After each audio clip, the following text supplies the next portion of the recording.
Hey, everybody. Welcome back to the Reckless Wrestling Podcast. I'm Frankie C, and a lot has been going on since the last time I recorded. Everything from the Wrestlemania kickoff press conference, Raw and SmackDown, everything in between, all this news coming out, and it is a lot to cover here, but I'm going to try to do this in, 30, 40 minutes. Please, if you haven't already, give this video a thumbs up, leave a comment, subscribe if you haven't already, share with your wrestling buddies. But I'm gonna kick off with the WrestleMania kickoff press conference. You had all the stars arriving. It felt like a big deal. It felt very different. A very different feel. You had the kickoff panel with guys like Michael Cole and Big E was there, CM Punk, Booker T, a panel of legends pretty much. And CM Punk never fails to deliver on commentary. We'll just say that. The guy is aces. And I hope that, honestly, he does some commentary, between now and returning. Maybe not towards the end of his recovery, the last couple of months before he comes back, because you want to keep a little bit of mystique there, or maybe you have him stay commentating, and it could lead into a storyline with somebody that tries to, antagonize him or whatever. Just my, little thoughts there. But Triple H came out first, and of course made it feel like a big deal. This press conference, when he talked about past, WrestleMania 1, the tag team match with Hogan and Mr. T against Piper and Orndorff. And some people took that like, oh, he's teasing a tag team match for WrestleMania Night 1, which they had a trailer for. And people are saying, oh, it's going to be Roman and The Rock against Seth Rollins and Cody Rhodes. But I don't really see that happening. If it does happen, it probably would happen on Night 1. But I don't really see a need for it, because Seth is going to defend his World Heavyweight Championship against whoever wins the Elimination Chamber. And, of course, they're now officially going forward with Cody Rhodes challenging Roman Reigns for the WWE Championship. So I would save it for just, those two matches. Maybe you could do a tag team match with them down the line, but Triple H, he spoke about a new era here in WWE, and it feels exciting. And he's been doing a great job with it for the past several years. So I'm coming along for the ride. Enjoy the ride, just like The Rock said. Enjoy the ride that he's going to take you on. This is part of the ride. And Seth Rollins came out. He called out Cody Rhodes. He didn't get Cody. He got Roman Reigns coming out, who is, full of himself, of course, and, saying that he gets to choose who he faces at WrestleMania, and he picks The Rock. And out comes The Rock, who shows the family tree, the bloodline, and all this stuff, and trying to really drive home how important their match is. But let me actually rewind back to when Roman came out and was all full of himself. He was trashing Seth Rollins. He was trashing the World Heavyweight Championship. Not a very smart move, in my opinion. This is a championship that people are already calling a consolation prize. This is a championship that he's bashed in the past. I don't really see a point in that. You want to bring prestige to these championships. You don't talk down about a championship or about the champion. To me, it's just not a smart move. Really stupid. Whether that was written in or whether Roman just decided to go off the cuff and do it, it didn't impress me one bit. Everyone's going to ooh and ah over some, it just didn't go over for me. So, The Rock comes out, like I said, he explains why it's so important. and why they should go forward with this match. And then Cody comes out, no music, and he basically calls the whole thing a bunch of BS and says that he's going to be the one challenging Roman Reigns for the WWE Undisputed Championship, which I don't know why it's still called the Undisputed Championship when there's two champions. Anyway, I call it the WWE Championship, so that's what I'm going to be calling it going forward. So, it's funny because Roman, he starts talking trash back to Cody and brings up Dusty Rhodes, which is so cheesy at this point. It's so overdone. Do we really need to always bring up the American Dream, Dusty Rhodes? Every single promo to get personal with Cody? I don't know, man. I see why they did it, though, because then you had Cody bringing up Roman's grandfather and saying how he would be ashamed of Roman Reigns. I guess that's why they said the whole Dusty thing. But then The Rock gets all, he puffs his chest and says that basically when you're talking about Roman's ancestors, you're speaking of his ancestors. So basically The Rock has a Will Smith moment and slaps Cody Rhodes across the face. And they do this big pull apart. I would have had Cody just wail back and smack The Rock right back because you made him look like a bitch, bro. Like, that was... I know that they tried to, as quickly as possible, separate them and all this stuff, but it should have been like a reflex. You want Cody to really look like a tough guy? He should have had the reflex right back. He smacks him. It wasn't very smart to me, but I guess it was just for a cliffhanger or whatever. But, also Seth looked like such a bitch too, man. He was just, in his little suit with his, like Roman said, it looked like he was in his wife's shoes. This guy should not be out there dressed like this, looking like a bitch, bro. Like, for real. Like, stop with that, man. I get it's a gimmick, but you're out there for a press conference. The tux was okay, but those shoes, man, you look, man, whatever, man. But anyway, so after making everyone on that stage look like a bitch, The Rock and Roman, they go to the back. CM Punk, he's talking trash on the panel, saying exactly what I just said, which is, hey, Cody should have just slapped him right back. He goes, I would have just punched him right in the face. I guess making reference to the whole AEW drama that went on before he left, and or before he was fired, however you want to put it. So The Rock, he's in the back now at this point, and he's darting towards Triple H, who's being interviewed, and basically he's like, you better fix this and this and that, and The Rock's cursing his head off out on that stage, and then backstage, making his points or whatever. And Roman, to me, looked like little brother, man. He looked bitch too, man. Let's just call it how it is. He did not look like the leader. The Rock looked like the leader. The Rock looked like the alpha. So, I don't know, man. Take that as you want. But that, to me, Rock, and even during the press conference, The Rock was just looking like he was taking charge. He just looked like so much bigger and more powerful than anyone on that stage,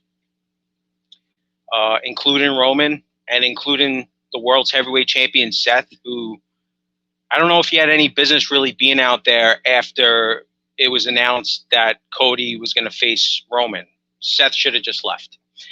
But anyway, so that happened. And then, like I said, he confronts Triple H. Triple H, you're lucky that we're here. And Triple H is like, you're lucky that you're here. So then the next night on SmackDown, Triple H is out there with Nick Aldis and Adam Pearce, and they're announcing the qualifying match for the Elimination Chamber. Who's going to be in the six-man chamber? It's going to be 3 men from Raw, 3 men from SmackDown. The winner challenges Seth Rollins for the World's Heavyweight Championship, which is really cool because it's like the Rumble, right? You know, you have guys from Raw, guys from SmackDown. It's pretty equal opportunity for everyone. So I thought that was a pretty cool idea. And even if it's a guy from SmackDown that wins it, they could just switch brands. Or you just have them challenge for the title and they go back to SmackDown. If it's up to me, everyone knows I would pick LA Knight, but I also do want Drew McIntyre to win that. But we'll be doing predictions. I'll be doing predictions with Nando probably on Wednesday or Thursday. We'll see. So I'll wait off on any predictions. So on SmackDown, you also had Paul Heyman going to speak to Triple H. Triple H was backstage with Braun Breaker, who, you know, was, I guess Triple H was talking to him and all this stuff, and Paul Heyman appears, and, you know, Nando has said that he thinks that Braun Breaker is going to be the next Paul Heyman guy, which would be pretty cool. But Braun wears that shirt around, best spear in the business. I feel like that was kind of a tease for what's to come with, you know, maybe a possible feud with Roman Reigns down the line. But anyway, so we had a bunch of these, you know, teases of Triple H and The Rock. Now, one thing that I do want to say, Triple H versus The Rock is not going to happen. It's not happening. I don't want to see it happen. Triple H has a pacemaker installed into his heart. He has a heart condition. The guy almost died a couple years ago. We don't want to see it. I want Triple H alive and well and continuing to book WWE the way he's been booking. So for me, that's out of the question. It would be a really stupid move. And I don't think Triple H is stupid. But what they could do is The Rock and Triple H could feud, but have their own representatives. But I don't think that it's going to, I mean, it could happen between now and WrestleMania, but I'll get to why it wouldn't happen after WrestleMania. I'll get to that later. So basically on SmackDown, you had guys like, you know, Drew McIntyre, who advanced, and,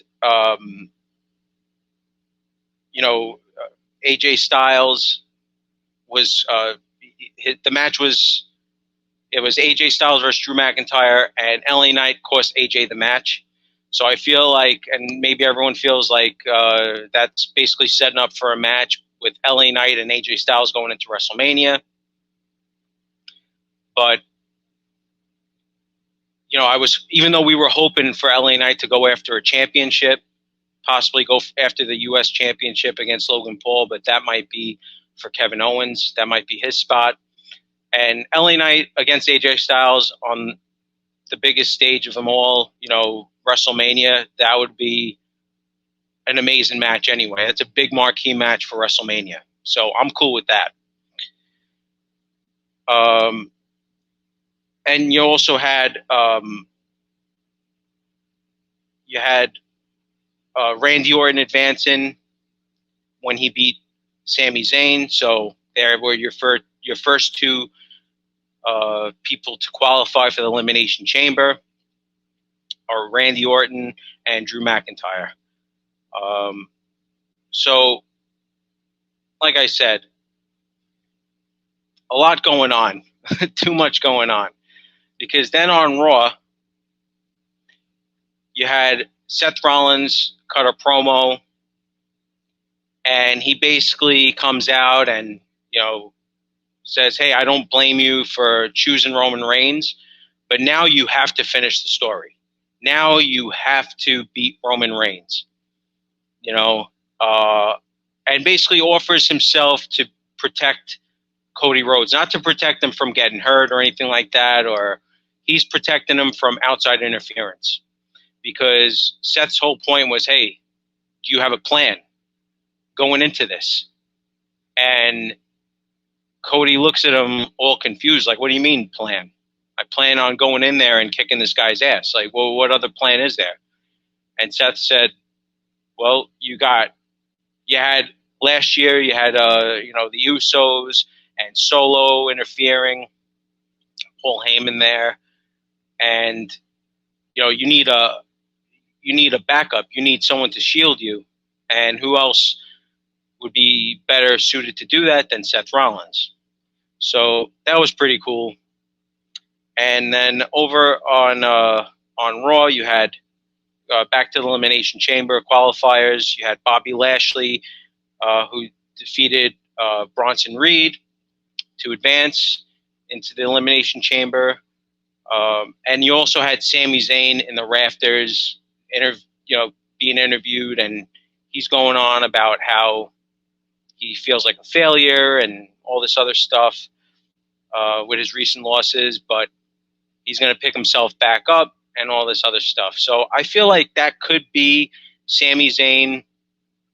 Possibly, he might, to me anyway, either somehow make his way into the World Heavyweight Championship match, maybe make it a triple threat match, Sami Zayn, Drew, and Seth Rollins at WrestleMania, or he might be the one to challenge Gunther for the Intercontinental Championship at WrestleMania and be the one to beat him too. I mean, he could be. He was very close to beating Roman Reigns last year at Elimination Chamber, so who's to say that he's not going to actually get the job done this year and pick up the Intercontinental Championship for the third time, I think. I think he's had it 2 or 3 times before. So, Cody was basically also, he was saying that he addressed being slapped, and he says that he's going to slap The Rock right back. When that's going to be, I'm not sure. But,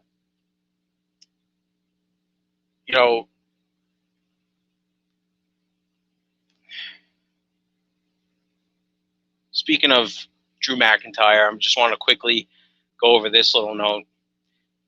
Drew McIntyre, according to the dirt sheets, still not signed any contract with WWE. He has not re-signed anything. Like I said in the past, on a past episode, whatever episode it was, Drew McIntyre should keep that quiet. WWE should keep it quiet if he does re-sign. And I think that he should be the one to win the Elimination Chamber. And you keep it, like I said, you keep it where everyone thinks that this guy is not re-signed to the company, and you have Drew go into the match with that narrative. You have him going in there saying, you people don't support me, you never have, and this and that, and I'm going to take the World Heavyweight Championship, and I'm going to bring it back to Scotland, and I'm going to relax. I'm going to do what Roman does. I'm going to just chill out for a few months, and maybe I'll decide to show up again. I think it would make things more interesting. So basically, by the end of SmackDown this past week, you had the final, you had all 6 competitors, all 6 participants for the Elimination Chamber match, all the qualifiers. LA Knight also advanced, as well as Logan Paul.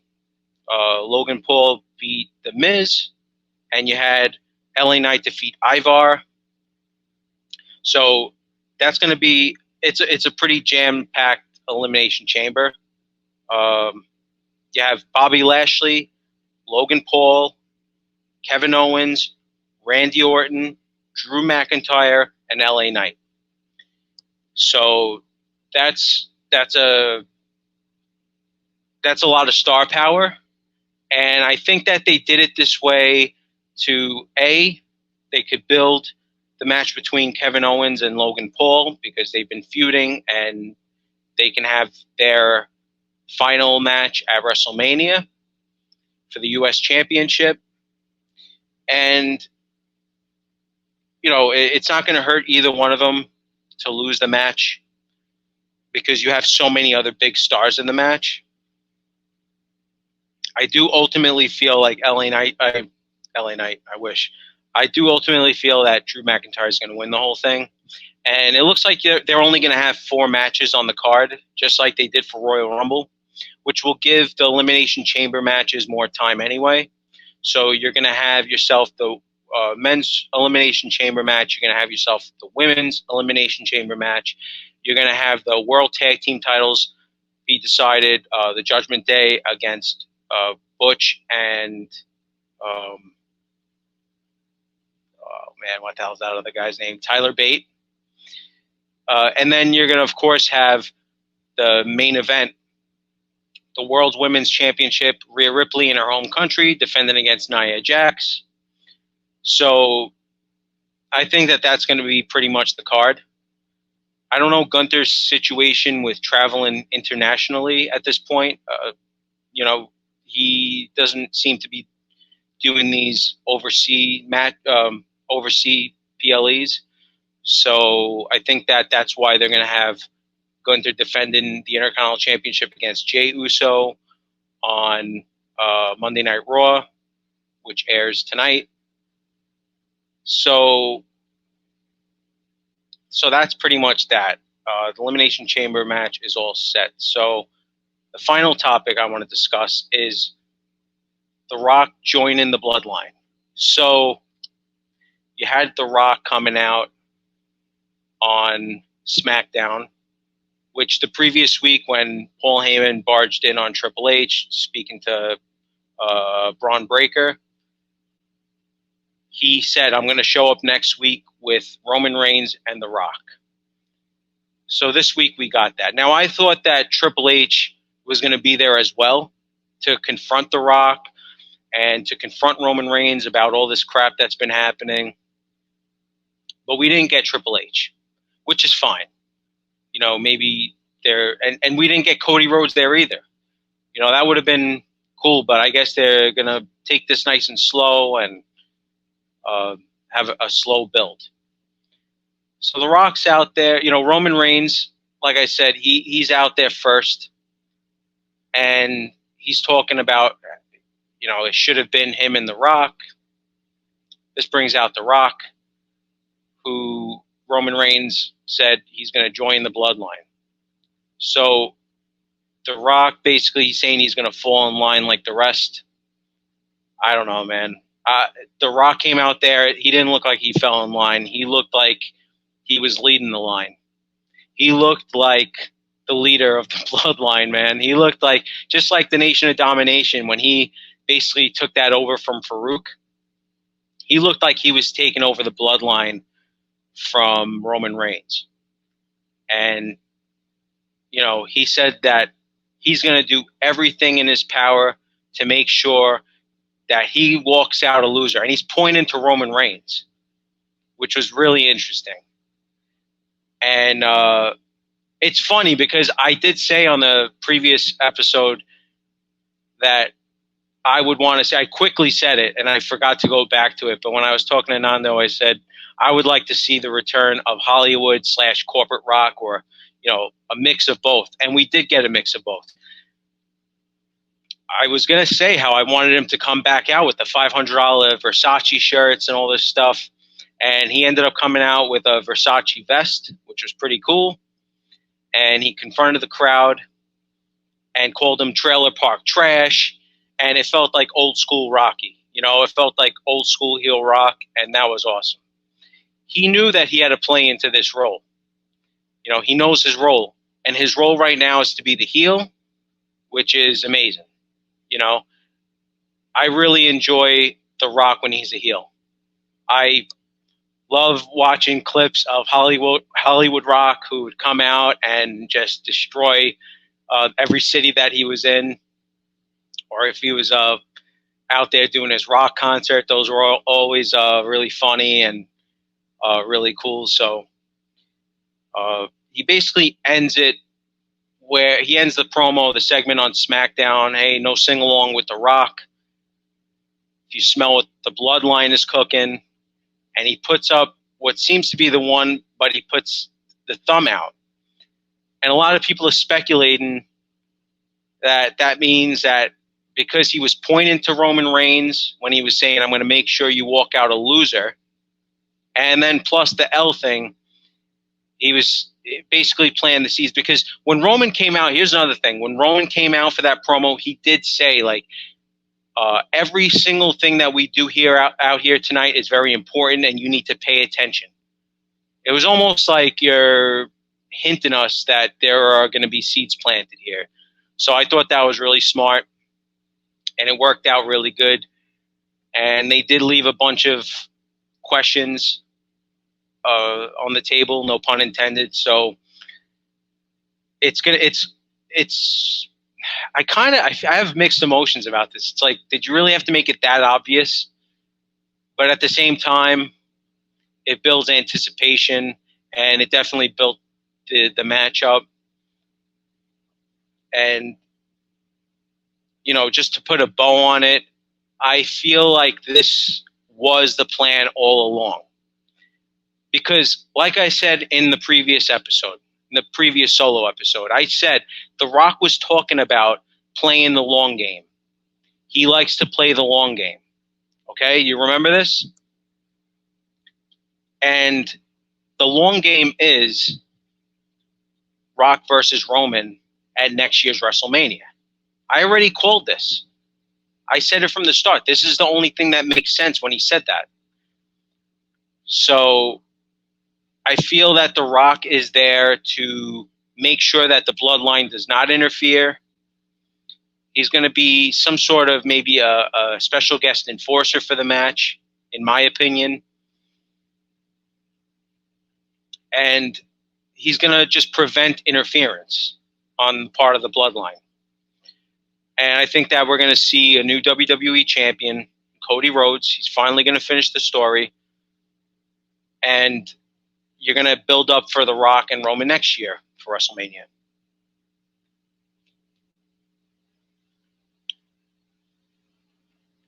So, basically, I think that I don't think The Rock is going to wrestle this year.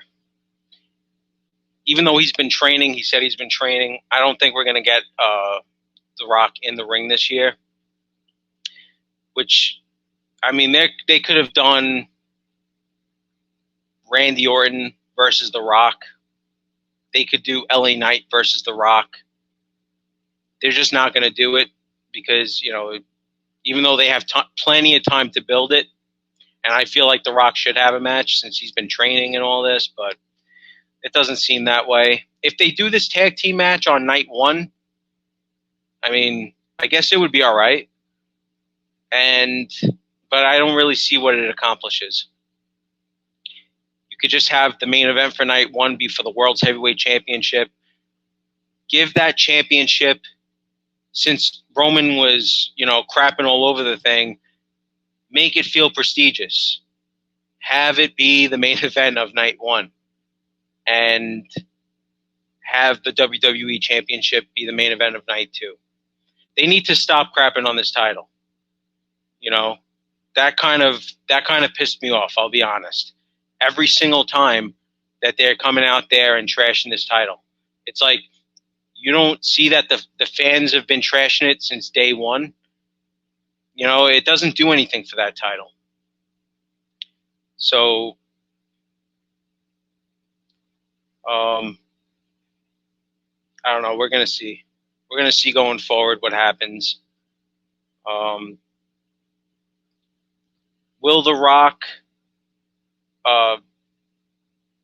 be consistently appearing on Raw and SmackDown from now until WrestleMania? I don't think so, because he does have a busy schedule. But I feel like at some point Cody needs to confront The Rock between now and WrestleMania. And he needs to slap him back. But in the event that, I mean, it just, you know, it wouldn't make sense if he slaps The Rock back and then The Rock costs the Bloodline, you know, he stops the Bloodline from interfering and basically costs Roman the match. What sense would that really make if Roman were to, if Cody were to slap The Rock and now The Rock's going to help him out? So I don't know, man. But like I said, to me, it feels like this was the plan the whole time. Everyone's speculating, and you could feel free to speculate all you want, but why would they have Cody win the Royal Rumble in that case? But one last thing that I want to say is when The Rock was in there on SmackDown talking about, you know, he's going to cost, you know, he's going to be here, and he's, you know, he's talking about Cody Rhodes, that he started making a bunch of sports analogies. How, you know, the Utah Jazz was beat and they came back the next year and worked their way back up. The 49ers lost to the Chiefs, which is really funny because Roman is a big 49ers fan and his team lost. And he's having to stand there like he's, you know, fine with it. He must have been boiling inside. But it's funny how The Rock was saying that, you know, Cody, what makes Cody think that he earned that he's able to just come back and rematch like this, you know? Oh, what's your story, Cody? That you got beaten last year and now you're going to come back? It's like, yeah, he did. He came back and he won the Royal Rumble. He earned his shot again. Just like an NBA team would do, just like an NFL team would do. You lose the Super Bowl, you lose the NBA Finals, you lose the World Series, whatever sport you want to play. You lose the World Series, the fucking World Cup. You're going to come back the next year and you're going to have to earn your way back, which is what Cody did. He earned his spot. He won the Royal Rumble. So it just didn't really make sense what The Rock was saying. Still a great promo, great heel promo, and maybe because he's a heel, he was saying that stuff. And hell, maybe even after the WrestleMania goes down and after the Bloodline is stopped by The Rock and after Cody wins, maybe The Rock will say, you know, you did earn my respect, and maybe they'll reveal what The Rock whispered to Cody Rhodes that time on SmackDown when Cody stepped aside and seemingly let The Rock just take his spot. To me, like I said, I think that was to create a yes movement. They knew what they were doing.